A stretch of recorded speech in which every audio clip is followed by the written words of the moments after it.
Good morning, नमस्कार दोस्तों। इस वीडियो में हम जितने भी प्रश्न देंगे पूरे के पूरे डिटेल में और एक्स्ट्रा फैक्ट के साथ में। अगर आप किसी भी सरकारी नौकरी की तैयारी कर रहे हो तो ये वीडियो आपके लिए बहुत ही हेल्पफुल होने वाली है, इसलिए इसको शुरू से लेकर लास्ट तक अवश्य देखिएगा। अगर आपको इस वीडियो का पीडीएफ चाहिए तो हमारे टेलीग्राम ग्रुप को ज्वाइन कर लीजिए, जिसका लिंक इस वीडियो के डिस्क्रिप्शन में मिल जाएगा। आप वहाँ से आसानी से डाउनलोड कर पाएंगे। तो चलिए देखते हैं आज की वीडियो का पहला प्रश्न।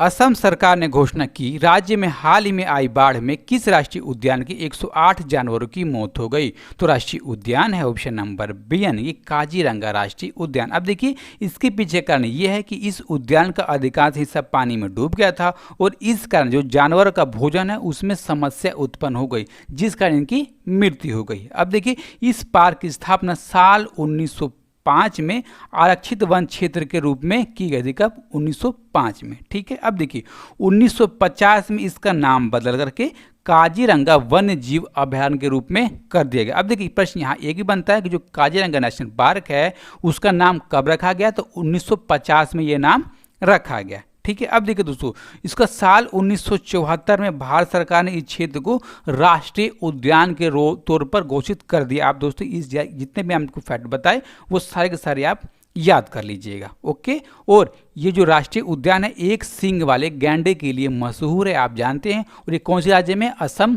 राज्य में है। ओके। अब हम जानेंगे असम के बारे में इंपॉर्टेंट फैक्ट जो परीक्षा दृष्टिकोण से बहुत ज़्यादा इंपॉर्टेंट और सीधे पूछे जाते हैं दोस्तों। जो असम, इसकी राजधानी कहाँ है? तो दिसपुर इसकी राजधानी है। इसके chief minister Sarbananda Sonowal, governor है जगदीश मुखी, तथा इसकी पार्लियामेंट में सीटें राज्यसभा की 7 और लोकसभा की 14। अब राज्य बना था 26 जनवरी 1950 को और गुवाहाटी हाई कोर्ट के अंडर में आता है। और असम का राष्ट्रीय डांस है बिहू। दोस्तों सीधे सीधे पूछा जाता है, आपको पता होगा। जानवर है काजीरंगा, बर्ड है वाइड विंड बुक डक, फूल है लॉर्सन ऑर्किड, वृक्ष है होलिंग वृक्ष का पौधा और नदी है ब्रह्मपुत्र इसकी राजकीय नदी है दोस्तों। और यहाँ पर जो बाढ़ आ गया है उसका मेन कारण है ब्रह्मपुत्र नदी का उफान, यानी कि यहाँ पर बहुत ज़्यादा पानी की उपलब्धता इसका मेन कारण हो गया बाढ़ आने का असम में। ओके दोस्तों, अब हम जानते हैं अगला प्रश्न 2 नंबर के लिए। किस राज्य का पहला mega food park Joram mega food park का उद्घाटन किया गया? दोस्तों ये राज्य ऑप्शन नंबर यानी कि मिजोरम राज्य का पहला mega food park Joram mega food का उद्घाटन किया गया। कहां पर किया गया? तो कोलारस जिले के खमराव गांव में किया गया। अब देखिए, किया किसने? तो केंद्रीय खाद्य प्रसंस्करण उद्योग मंत्री हैं हरसिमरत कौर बादल, उन्होंने इसका उद्घाटन किया। अब देखिए दोस्तों, आप मोटा मोटा तौर पर समझिए कि जो मेगा फूड पार्क होता है इसका मतलब क्या होता है। तो जो अनाज रखने वाला गोदाम होता है दोस्तों, उसका यही मतलब होता है कि यहाँ पर अनाज बहुत अधिक मात्रा में रखा जा सकता है, उनको खराब होने से बचाया जा सकता है, इसका मेन मतलब होता है। ठीक है दोस्तों। अब देखिए, इसके लिए सीधे सीधे 25,000 से अधिक किसान इसमें लाभान्वित होंगे और 5,000 से अधिक व्यक्तियों को इसके अनुसार रोजगार दिया जाएगा। अब देखिए, इस मेगा फूड पार्क में कितना अनाज रखा जा सकता है? तो 3,000 मीट्रिक टन। कितना? 3,000 मीट्रिक टन दोस्तों अनाज रखा जा सकता है। सूखा ना, सूखा अनाज का मतलब क्या होता है दोस्तों? तो इस अनाज में एसी नहीं लगा होगा, यानी कि एयर कंडीशनर की सुविधा नहीं होगी इसके गोदाम में। और इसमें एयर कंडीशनर युक्त गोदाम में दोस्तों 1,000 मीट्रिक टन का अनाज रखा जा सकता है। आप दोस्तों याद कर लीजिएगा। और ये मिजोरम राज्य का पहला मेगा फूड पार्क है जिसका नाम है जोराम मेगा फूड पार्क। ठीक है। अब हम जानेंगे किसके बारे में? तो मिजोरम के बारे में। तो मिजोरम की राजधानी कहाँ है? तो इसकी राजधानी है आइजोल, चीफ मिनिस्टर है जोराम थांगा, गवर्नर है पीएस श्रीधन पिल्ले, तथा राज्यसभा में इसकी सीटें दोस्तों 1 और लोकसभा की भी 1। अब देखिए, इस राज्य का गठन हुआ था 21 जनवरी 1972 को और ये गुवाहाटी हाई कोर्ट के अंडर में आता है और इसके पेन टाइम के चीफ जस्टिस हैं अजय लांबा। दोस्तों आप याद कर लीजिएगा। अब देखिए, ये राज्य है मिजोरम और आता है गुवाहाटी हाई कोर्ट के अंडर में दोस्तों, इसीलिए बहुत इंपॉर्टेंट हो जाता है क्योंकि गुवाहाटी हाई कोर्ट कहाँ पर है? असम में। ओके। इस राज्य का राजकीय जानवर क्या है? तो दोस्तों पहाड़ी गिब्बन, पक्षी है मादा तीतर, फूल है दोस्तों मादा फ्री और ट्री है नाग केसर। ओके दोस्तों, आप इसको याद कर लीजिएगा। और आपसे रिक्वेस्ट है दोस्तों, इस वीडियो पर अपनी रिएक्शन अवश्य दीजिएगा। अगर आपको वीडियो अच्छी लगेगी तो लाइक कीजिएगा और अच्छी नहीं लगेगी तो डिसलाइक अवश्य कीजिएगा। तो अगला देखते हैं प्रश्न 3 नंबर के लिए। मधु बाबू पेंशन योजना के तहत किस राज्य सरकार ने ट्रांसजेंडर को शामिल किया है? तो शामिल किया गया ऑप्शन नंबर यानी कि उड़ीसा राज्य सरकार ने अपने पेंशन अधिनियम 2008 के नियम 6 में संशोधन करके ट्रांसजेंडरों को और वे महिलाएं जो अदालत में अपना तलाक का मुकदमा लड़ रही हैं उन दोनों को शामिल किया गया है दोस्तों। अब देखिए एक ये पेंशन योजना है, तो इस पेंशन योजना के अनुसार जो ट्रांसजेंडर है उसमें 6000 से अधिक ट्रांसजेंडरों को सीधे लाभ मिलेगा। अब देखिए इसमें पेंशन की राशि कितनी दी जाएगी?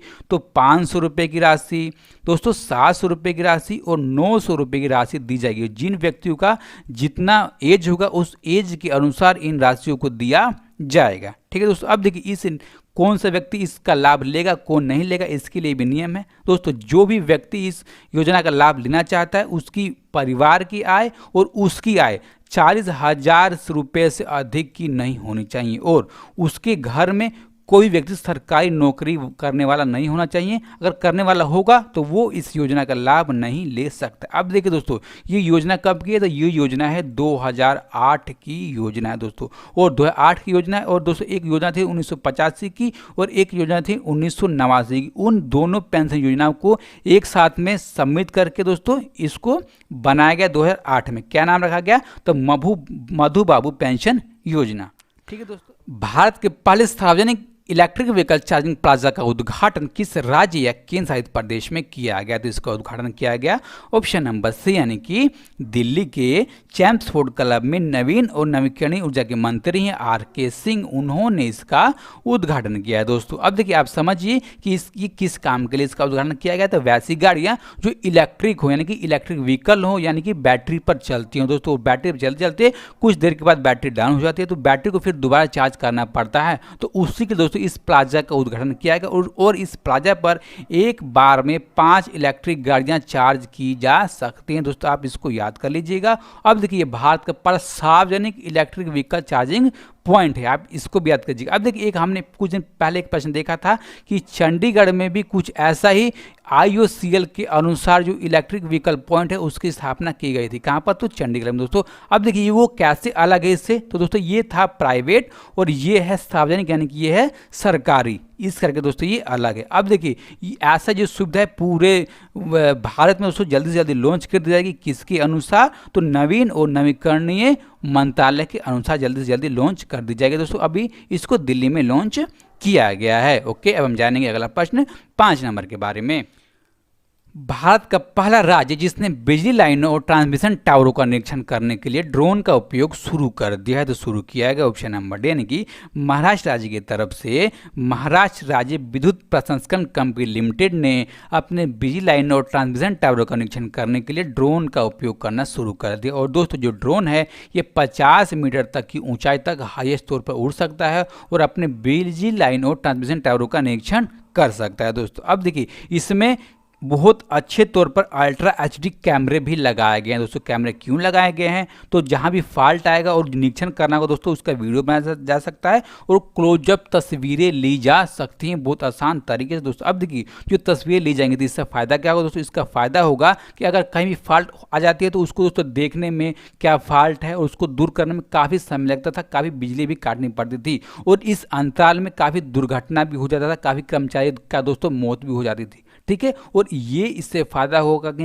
यानी कि दुर्घटना नहीं होगा और कम टाइम भी लगेगा। अब देखिए इसका एक और फ़ायदा हो सकता है कि जो वीडियो बनेगी, जो क्लोजअप की जो फोटोएं होंगी दोस्तों उसके अनुसार किसी व्यक्ति को बताना होगा, किसी व्यक्ति को ट्रेनिंग देना होगा तो ट्रेनिंग भी बहुत आसान तरीके से दी जा सकती है और इसको समझा भी बहुत अच्छी तरीके से जा सकता है दोस्तों। ठीक है, किसने शुरू किया है? तो भारत का पहला राज्य महाराष्ट्र बन गया जिसने बिजली लाइन और ट्रांसमिशन टावरों का उपयोग करने के लिए निरीक्षण करने के लिए ड्रोन का उपयोग किया है दोस्तों। ठीक है, अब हम जानेंगे अगला प्रश्न 6 नंबर के लिए।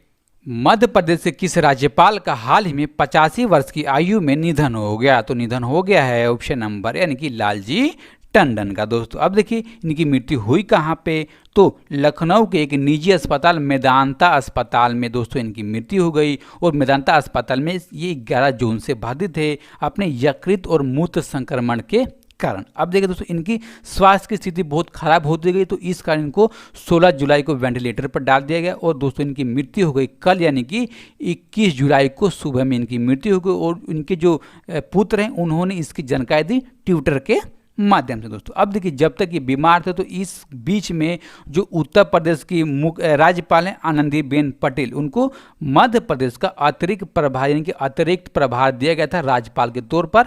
ठीक है दोस्तों, आपको ये भी याद कर लेना है। अब हम जानेंगे लालजी टंडन के बारे में दोस्तों। जो लालजी टंडन है, इनका जन्म हुआ था 12 अप्रैल 1935 को। इनकी मृत्यु कब हुई? तो इनकी मृत्यु हुई 21 जुलाई 2020 को इनकी मृत्यु हुई। आपको ये भी याद कर लेना। अब देखिए दोस्तों, ये 2018 में बिहार के राज्यपाल बनाए गए थे और प्रेजेंट टाइम पर 2019 में दोस्तों ये मध्य प्रदेश के राज्यपाल बनाए गए थे। आपको इतना याद कर लेना है। अगला देखेंगे 7 नंबर के लिए। World federation of direct selling association द्वारा जारी 2019 की रिपोर्ट के अनुसार वैश्विक प्रत्यक्ष बिक्री उद्योग सूची में भारत की रैंक क्या है?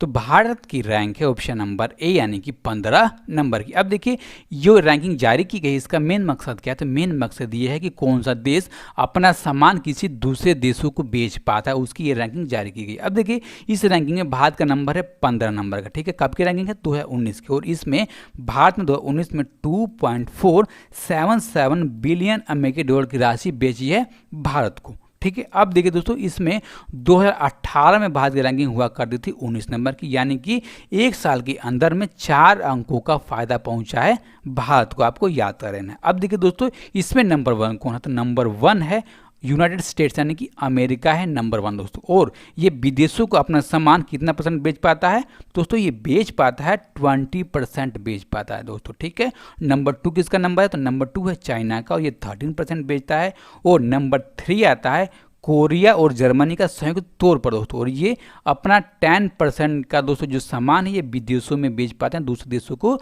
बेच पा रहे हैं। प्रेजेंट टाइम पर इस रैंकिंग को जारी की गई है दोस्तों। ठीक है, अब हम जानेंगे अगला 8 नंबर के लिए। किसने फॉर्मूला 1 हंगेरियन ग्रैंड प्रिक्स 2020 को जीता है? तो इसको जीता गया ऑप्शन नंबर बी यानी कि लुइस हैमिल्टन की तरफ से। और इसके हंगेरियन ग्रैंड प्रिक्स का आयोजन किया गया हंगरी के मैग्रोरोडा के हंगरोगिंग जगह पर इसका आयोजन किया गया दोस्तों। अब देखिए लुइस हैमिल्टन ने इस हंगेरियन ग्रैंड प्रिक्स को 8वीं बार जीता, यानी कि ये इनका 8वां खिताब है दोस्तों। आप इसको याद कर लीजिएगा। अब देखिए इस 2020 के खिताब में नंबर 1 रहे लुइस हैमिल्टन, नंबर 2 कौन है? तो नंबर 2 रहे मैक्स वेस्टन और नंबर 3 रहे दोस्तों वाल्टेरी बोटास। कौन? वाल्टेरी बोटास रहे नंबर 3। ठीक है, अब देखिए एक प्रश्न बनता है कि जो लुइस हैमिल्टन है कौन से गाड़ी के ड्राइवर हैं दोस्तों?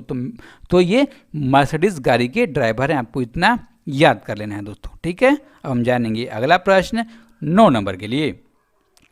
सूरज के डे मरदा नहीं यानी कि सूरज कभी मरता नहीं शीर्षक पुस्तक का लेखक कौन है? तो इस पुस्तक के लेखक हैं ऑप्शन नंबर डी यानी कि बलदेव सिंह सरदंग। अब देखिए इसका विमोचन किया अरुणाचल प्रदेश के मुख्यमंत्री हैं पेमा खांडू, उन्होंने इसका विमोचन किया है दोस्तों। अब देखिए इसको 3 पब्लिकेशनों की तरफ से लॉन्च किया जाएगा। कौन कौन से पब्लिकेशन है? तो सेंटर फॉर एडवर्ड लैंग्वेज, दूसरा है राजीव गांधी विश्वविद्यालय और तीसरा है हिमालयन पब्लिकेशन दोस्तों। और ये तीनों पब्लिकेशन न्यू दिल्ली के हैं और इनके तरफ से इसको पब्लिश किया जाएगा, इसको लॉन्च किया जाएगा दोस्तों। हाल ही में जब इसको लॉन्च कर दिया जाएगा तब मैं आपको दोस्तों बताऊंगा उस टाइम भी। तो अगला देखेंगे प्रश्न 10 नंबर के लिए। अंतर्राष्ट्रीय क्रिकेट परिषद यानी कि आईसीसी ने हाल ही में किस टूर्नामेंट को इस साल स्थगित करने का फैसला लिया दोस्तों? फैसला लिया गया ऑप्शन नंबर बी यानी कि मैच T20 वर्ल्ड कप को दोस्तों स्थगित करने का फैसला लिया गया। अब देखिए इसको दोस्तों अगले साल यानी कि अक्टूबर नवंबर के 2021 में इसका आयोजन किया जाएगा दोस्तों। कहाँ आयोजन किया जाएगा? तो पहले जहाँ पर आयोजन किया जा रहा था ऑस्ट्रेलिया में, वहीं पे इसका ऑस्ट्रेलिया में आयोजन किया जाएगा अगले साल दोस्तों। ठीक है, इसका किसने खुलासा किया है? तो आईसीसी यानी कि इंटरनेशनल क्रिकेट काउंसिल ने इसका खुलासा किया है दोस्तों। आपको याद कर लेना होगा। अब देखिए जब ये अगले साल के लिए टाल दिया गया है तो जो आईपीएल दोस्तों उसका मार्ग प्रशस्त हो जाता है, यानी कि आईपीएल को करा दिया जाएगा इस साल। बहुत ज़्यादा आशंका व्यक्त की जा रही है। ठीक है दोस्तों, आपको ये वीडियो कैसा लग रहा है, कैसे प्रश्न लग रहे हैं वो अवश्य बताइए कमेंट बॉक्स में। अब देखेंगे जो हमने कल के वीडियो में प्रश्न पूछा था दोस्तों। हमने पूछा था इंटेक के मुताबिक ओडिशा की महानदी में कितने वर्ष पुराना 60 फीट का डूबा हुआ मंदिर मिला है दोस्तों? मंदिर मिला है ऑप्शन नंबर ए यानी कि 500 साल पुराना डूबा हुआ मंदिर मिला है जिसकी ऊंचाई कितनी है? 60 फीट। और कौन से भगवान का मंदिर है? तो श्री कृष्ण भगवान का मंदिर है दोस्तों। अब देखिए इस प्रश्न का सही जवाब किसने दिया है? इस प्रश्न का सही जवाब दिया है विजय कुमार, कुणाल कुमार सिंह, मयूरी भारद्वाज और अमित मलिक। इन सब दोस्तों ने इस प्रश्न का सही जवाब दिया है। तो अब हम देखेंगे आज का प्रश्न दोस्तों, आज का प्रश्न है सिप्री ईयरबुक 2020 के अनुसार भारत परमाणु हथियार के मामले में किस स्थान पर है दोस्तों। ठीक है, कौन से नंबर पे दोस्तों परमाणु हथियार रखने के मामले में। और दोस्तों जो परमाणु का जो जिसने परीक्षण भारत ने कब कब किया था, यानी कि 2 बार दोस्तों परीक्षण किया गया था, एक बार फेल हुआ था और एक बार सफल हुआ था। कब कब हुआ था, किसके कार्यकाल में हुआ था दोस्तों, सारी जानकारी आप कमेंट बॉक्स में अवश्य दीजिएगा। ठीक है, और जितना भी इसके बारे में पता होगा उस साथ आप लिख दीजिएगा। ओके, और जिन भी व्यक्ति को अच्छा लगा हो दोस्तों हमारे वीडियो, वो आप लाइक कीजिए, ना अच्छा लगा हो तो डिसलाइक कीजिए और ज़्यादा लोगों तक पहुंचाने के लिए शेयर कीजिए। नमस्कार, धन्यवाद।